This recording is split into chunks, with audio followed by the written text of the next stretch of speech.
I got this comment that asks a phenomenal question, not just on quitting weed, but overcoming addiction in general. And I wanted to read it to you guys again because I think this is such an excellent question. So the comment goes like this: before I watch the whole thing, I gotta ask you, and they're referring to my last video, I gotta ask you, which one do you think is harder for you? Stop it all at once or put it in moderation with the passion of getting rid of it for good?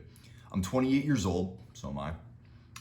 And about 3 months ago, I stopped weed after 10 to 11 years, and cigarettes after 12 years, sleeping pills and methadone after 4 or 5 years. And they say in parentheses, I was not addicted to alcohol, but I used to drink that too sometimes for several days in a row, and straight up, I feel healthy, but I get this feeling that hits me like a needle in my bones. At least have a cigar again. I guess they're saying like they drink and then they feel like they've got to, smoke a cigar, some kind of nicotine product. But the longer I resist to go back even for one step, the stronger I become to have the courage to say to myself that no matter what, I can't go back, and I have to maintain the patience to show up right after that inner conversation. It's a little bit of a rambly comment. It's all good. They proceed to say, I saw your video last night and it was for 7 months ago. I saw your video from 7 months ago and man, I relate to it so much. But still, there is a lot that I'm dealing with right now, and sometimes it feels like I'm unable to live freely, like it's like there's some kind of chain around my neck from the past. I used to combine things so that makes it more effed up. I'm kind of confused at the moment. But one thing I know is that no matter what, I really don't want to screw this up. I had to isolate myself in the house for the past 3 months to deal with the madness, and it just feels like too much for me. But at the same time, I have this gut feeling that tells me I can handle it. Even the sleep routine is effed up. It's 6:30 a.m. I posted the video. Well, it doesn't matter. They're saying it's 6:30 a.m. right now and I haven't gone to sleep yet. Long comment. We could work on the grammar a little bit together. I'm just gonna mess with you a little bit. But I thought it was a really good comment because it speaks to the challenge of going cold turkey on so many different things, right? It sounds like this dude was struggling with multiple different addictions and was able to overcome them all at the same time, to some degree, maybe not exactly at the same time. Obviously, we don't know the full story. But very impressive. I'm just kind of referring back, and they're saying it's been about 3 months that they stopped doing all of these substances. I wanted to respond to this because there's often this question of what do I prioritize? Like if I'm struggling with weed, I'm also struggling with drinking, I'm also struggling with nicotine, right? How do I prioritize what to stop doing? Like do I pick and choose one? Do I do all of it at the same time? And this is just kind of my 2 cents for what you're going through, and it's gonna be a little bit different, me addressing everybody watching this video versus me just addressing the individual watching this video. And you're gonna have to kind of read between the lines wherever you are and whatever you're going through. So for this individual, it sounds like they've already had a lot of success overcoming everything. It's just that they're really struggling now to maintain sobriety. And what I want you to consider is that you consumed so many substances that it created such an intensity of those pleasure hormones for yourself that now your brain is really grasping at straws trying to feel any degree of positivity. And you have to understand that this is not your fault, right? What you're going through is not because you did anything wrong. I mean, probably should not have become an addict in the first place, but c'est la vie, right? It is what it is. You can't go back. I mean, you can't go back in time and not have become addicted in the first place. And I would even argue that what you're going through right now is one of the greatest 21st century struggles that a human can go through in, the developed world. I'm not saying you're some child in Gaza and, you have it worse. Obviously you don't. And maybe you should thank your lucky stars for that. But what I'm saying is that you have undertaken a struggle that is very common, and you should be proud to have the opportunity to be able to go through this. Now, having said that, it doesn't make it my words probably don't make it any easier. And I guess what I want to impress on you is that this is not necessarily entirely in your control. And so that's the first thing to accept, is that there's nothing that you're doing wrong, right? It's normal that you're feeling this way. The madness, as you describe it, is to be expected, right? And so what I would say is that a lot of us have this question of, do I do it all at the same time? Do I do just a little bit, try to overcome it? And my answer would be that for you in your particular situation, right, where you were addicted to all these other things, you talked about like methadone, nicotine is a real fucking bear to try to overcome. I know that. And it can be difficult to try to do it all at the exact same time. And in many cases, your brain is going to really struggle to do all of it at the same time. Now, it sounds like you've been successful. It sounds like you haven't dipped back into consuming anything. But what I would say to you is that it's not the end of the world to do that, right? Like, if you come from abusing methadone and abusing nicotine and abusing THC, cutting back to a place where you are drip feeding yourself to a small degree some kind of substance is not the end of the world, and especially if it allows you to function, right? I know, you guys know that in all my videos, I'm trying to encourage you to replace those pleasure hormones with other things, more sustainable things like art, like exercise, like socializing, right? All of these things allow us to feel good about ourselves, to release those pleasure hormones without some kind of substance that you then rely on. But the reality is that if you are in this state, suffering this much, part of the reason probably is because you did decide to go cold turkey. I read a comment the other day that was like, if you need to quit things, just go on a dry fast. They were like, basically just start fasting.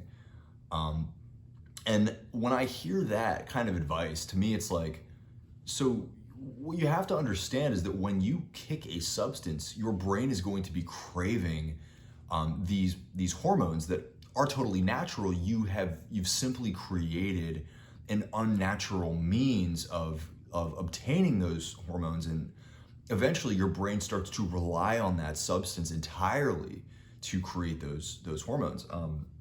Heroin is a really good example. Heroin requires the user to utilize heroin in order to produce, I think it's serotonin. I'm not entirely sure. It might be dopamine, but it can be so incredibly traumatizing to quit heroin because ultimately your brain stops producing its own pleasure hormones. Heroin becomes the entirety of the source for you, right? So when people try to quit heroin, they go through what this individual is talking about, kind of this state of like cold sweats, inability to sleep, total really brutal paranoia, like they're going insane essentially.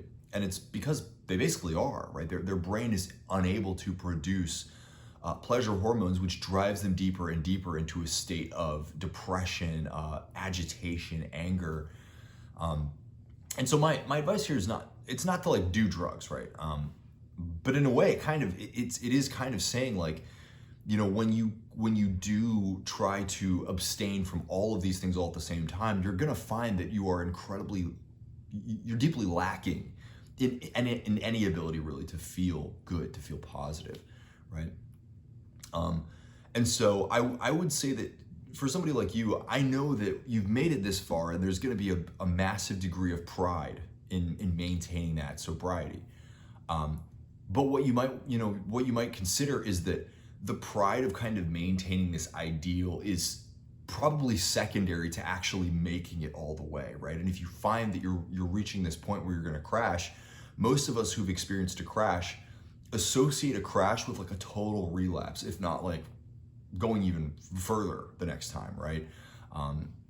So like if you've tried to quit alcohol and eventually the tension is just so much that you bounce straight back to full-on binge drinking. And so in your situation, when you've having done all of these substances to doing absolutely nothing, you might find that you are deeply lacking in this ability to create your own pleasure hormones, right? And so I would say that it's not the end of the world to like drip feed yourself something like THC. Like if you've smoked weed like all day, every single day, like I said, I'm talking to this one guy two people who are really going through it with having been like big time stoners, right? Like smoking all day, on top of that using THC carts and like vaping as well.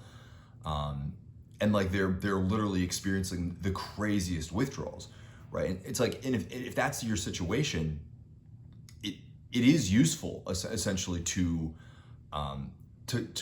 use the wean method instead, right? Because at least with the wean method, you can find yourself a little bit more functional.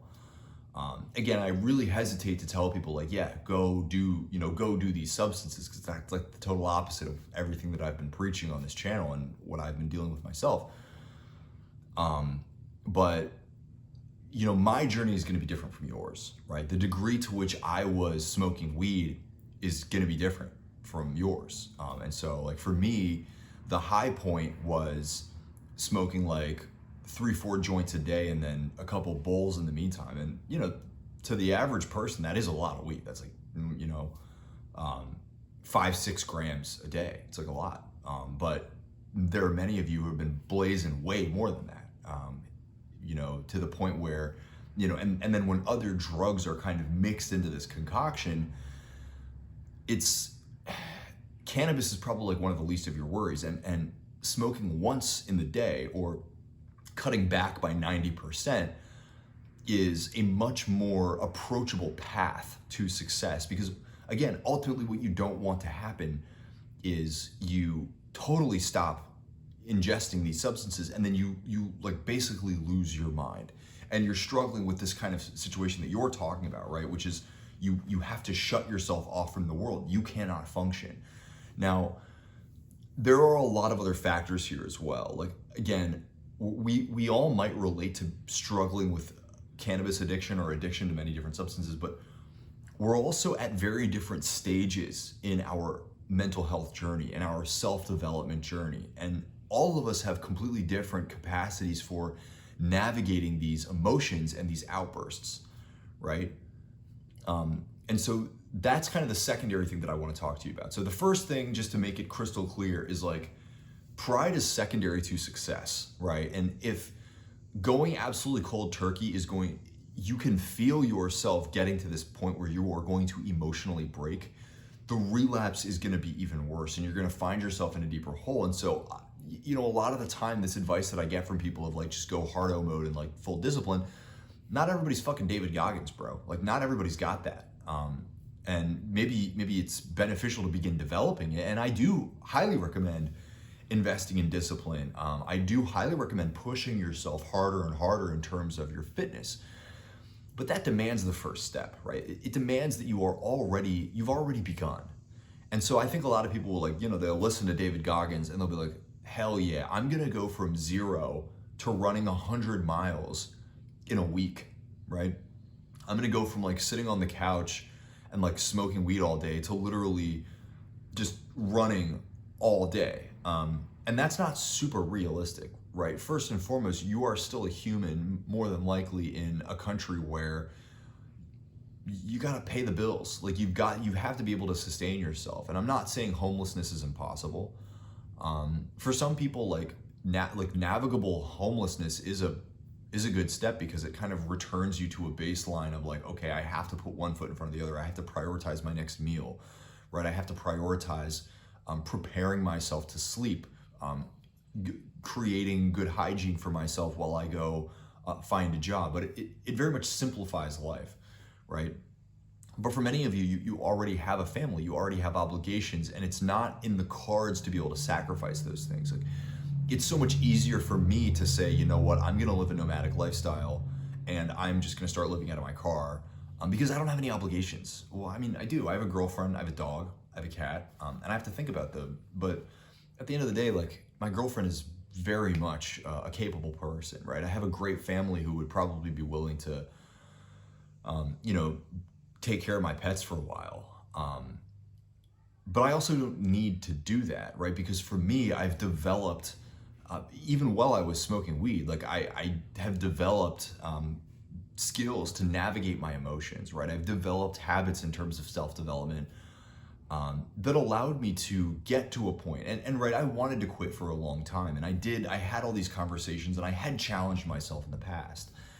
And like many of you have seen my journey, I actually weaned at first. I didn't just go cold turkey, right? I spent a couple weeks, I think it was like a week and a half, where I just cut back to like the evenings, and then I cut back to every other day. And then I had this experience where I injured my neck, and I was like, oh, okay, I'll just smoke and it'll be okay. And then that devolved into like 2 or 3 days of going back to smoking every day. And I was like, look, so long as there's any excuse to smoke, I'm gonna bounce back into smoking again. And at that point I went cold turkey, but I had like a solid almost 2 weeks of like weaning before I went cold turkey. And like I said, my cannabis intake, for those of you that are like full on stoners, you know that smoking 3 joints a day, not even a blunt, right? Smoking 3 joints a day, and then like, let's just say smoking like 3 bowls. That's comparatively, that's not that much. And so for my body and for my mind, it was probably a lot easier for me than it will be for some of you. And so, you have to think that there's 2 factors here. It's like the quantity of the substances that you're ingesting, combined with the fortitude of your mind and your body as it is right now, right? And if you're starting at square zero on both those things, going cold turkey is going to be a lot more of a it's going to be, there's a YouTuber I really like in the entrepreneur space, and he talks about what he calls nightmare mode, which is like no dopamine at all. Like he doesn't use social media, he doesn't play video games, he only eats like really bland food. He wakes up really early. It's like, of course he does not consume any substances at all. And he calls that nightmare mode, right? And not all of us are cut out for that right away. Like my advice would be, you have to take a step, and then another step, and then another step. Because if you're coming from this place where your brain is so racked by cheap dopamine, right? You're consuming a shitload of drugs, you're like watching porn, you're eating like super salty, super sugary food all the time. You're not working. These kinds of things they're very difficult to overcome in just one foul swoop, right? You would have done it already. And the fact of the matter is you've probably tried many times to overcome these things, but you didn't, you did like a baby step, right? Or you did like half of a baby step. And there's a reason for that, because that's what you thought that you could take on. And so when I hear a story like this one, where it's like I was totally blitzed out all the time on all these different substances, and then I went fully cold turkey, it's like, well, there's a reason that it's so challenging, right? It's because now your brain created a dependency that is now non-existent. And so it's going to take a long time for your brain to rewire itself. And so if I were you, I'll be honest, like if I was in that situation, I would do probably what I've seen most addicts in my life do to succeed, which is cut everything except the THC, right? I hate to say it, but a lot of these people end up, either they end up smoking weed again, or they like utilize weed as a crutch. But then many of them do ultimately stop smoking weed too. Like I have a buddy who he overcame like an opiate addiction, and he at first was kind of smoking weed, and then he went to rehab, and in rehab they're like, you can't do anything. And then he stopped, kind of went crazy, and then started smoking a little bit, but then ultimately stopped everything. But it was like a journey. It was one step at a time, cutting one thing out, cutting the next thing out. And it's just easier, right? And so that might be where you're at. Now, again, if you are like, the point I'm at right now is that the weed's gotta go, right? The point I'm at is that everything has to be gone, including the cannabis. There's no ifs, ands, or buts. There's no little bits that I can allow myself to kind of recuperate here. Or you're kind of you're at that point in your journey where it's just the weed's the last hurdle. The key is going to be your own mind and your own body. Now, I said this in the last video, and I tried to stress it a lot, but it really is. Fitness is going to make everything easier. Fitness is tough when you're not used to it, and maybe you have been consistent in the past and you're trying to get consistent again. That's kind of where I'm at right now. The first step is really hard, and it's really hard to kind of convince yourself to work out, right? It's sweaty, it's difficult, it's like in your mind you know how challenging it's going to be. But once you actually get started, it's not that hard. It's not that hard to maintain consistency.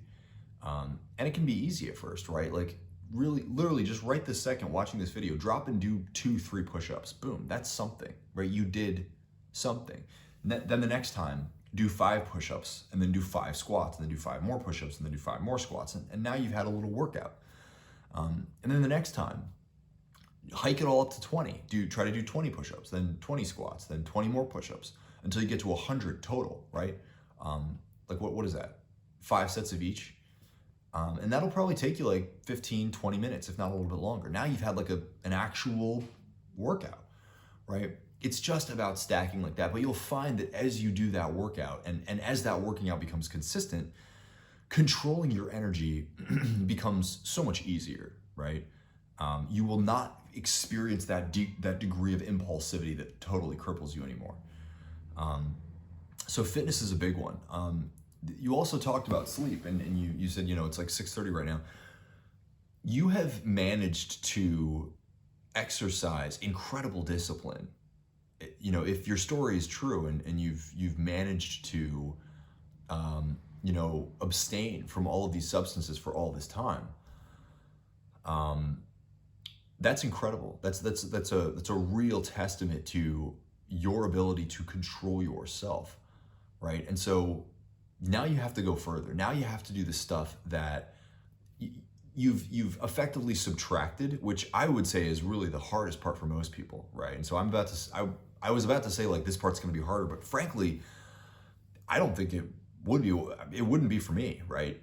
Subtraction is much harder than addition. And so what you have to do is start to exercise discipline with positive behaviors. And I've talked about making a video about this in the past, and I will if there's interest in this video, but it's like positive routines, man. Like your evening routine is the first step of your morning routine, right? And so you have to get really disciplined about knowing how much sleep does your body need. For me personally, if I let myself sleep as much as I wanted every night, it would be about 9 hours. And if I'm working out, definitely 9 hours, right? If I'm not working out at all, it's probably like 7-8 hours, but now that I'm working out again, I can feel myself kind of needing more sleep. And I'll take 9 hours if it's allowed to me. And so what you have to do is, based on your obligations, based on what it is that you want to create in your life, you have to understand that, okay, if I need that 9 hours, and I want to make sure that I'm up at 8 a.m. So I can take on the world, whether that's go to a job, right?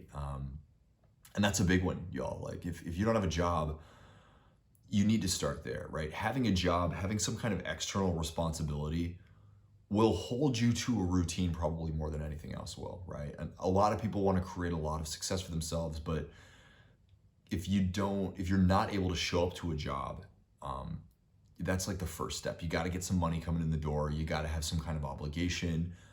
It creates socialization, whether positive or negative. It's still healthier than just being on your own all the time, unless you're coming from a place where you're like, I'm specifically choosing now to be on my own. But that's a story for another day. And so I know I'm kind of rambling here, but the bottom line is set a hard stop for the day for yourself, right? For me, what I try to do is I know that I like to kind of tune down for an hour. I like to have some time to read my books. Big fantasy guy. I really think it helps me a lot to read some fantasy before bed. And so I also try to journal a little bit. And so I try to kind of tune out before I go to bed for about an hour, right? So no screens for an hour, take that hour to shower, take that hour to listen to my book, take that hour to kind of like write a little bit. And all of that helps me tune down. But all of what I'm doing is preparing myself to go to sleep, right? And when you have a super active mind, it can be really difficult to just switch yourself off. And so having an evening routine to kind of mentally start preparing yourself to sleep is very, very beneficial, right? So that's that's one of those things that's an action item that I would say for you right now. Really seriously consider, how much sleep do I typically need? And then if there's pardon me, that was nasty. If there's a particular time I want to wake up, what time do I need to go to bed in that case, right? So if I need to wake up at if I need to wake up at 8, and I need 9 hours of sleep. Okay, well, I definitely have to get to bed by 11. And if I know that I have a difficult time getting myself to sleep, if I know that, if realistically you know right now you're gonna lie down and you're gonna close your eyes, you're gonna get restless, you're gonna check your phone, you're gonna scroll your phone for 2 hours, you're gonna turn it off, you're gonna pick it back up, right? Really consider that evening routine. Really consider, set aside 1 hour before 11, right? So at 10 o'clock, set an alarm for yourself. It says evening routine. Boom, that alarm goes off. Turn your phone off, put it in a different part of the room, switch it to silent, right? And then go through your checklist, journal for a little bit, go take a hot shower, go to the thrift store and get a random fantasy book and crack it open, and get into it. Most books are not atrocious, right? And most of you are familiar with at least the most popular titles that you can definitely find in a thrift store, right? Grab a copy of Harry Potter, grab a copy of some Brandon Sanderson shit. I don't know. Look up, go on Reddit and be like, what are the best fantasy books for beginners? Go try to find one at the thrift store. Go on thriftbooks.com. You can get it mad cheap. Go to the library. But all of these things are just to say that you need some kind of routine in order to actually get yourself to follow through with this change, because this is a change and you do have to commit to it. And having a routine is sort of a modicum of you dedicating commitment, of you saying to yourself, hey, I am actually going to change myself, right? But there's infinite stuff like that, right? It's fitness, it's good routines, it's starting to navigate your own emotions within your social situations, but also within yourself. If you have health insurance, I highly recommend going and getting a therapist, right?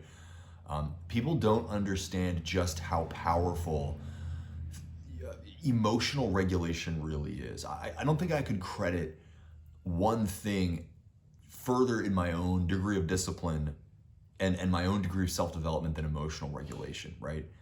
I had somebody recently tell me, they were like, man, I want to do what you're doing, but I don't feel like I'm as good of a speaker, and I want to become a better speaker. For me, all of that has just come from, predominantly it has come from starting to reflect on my own emotions, right?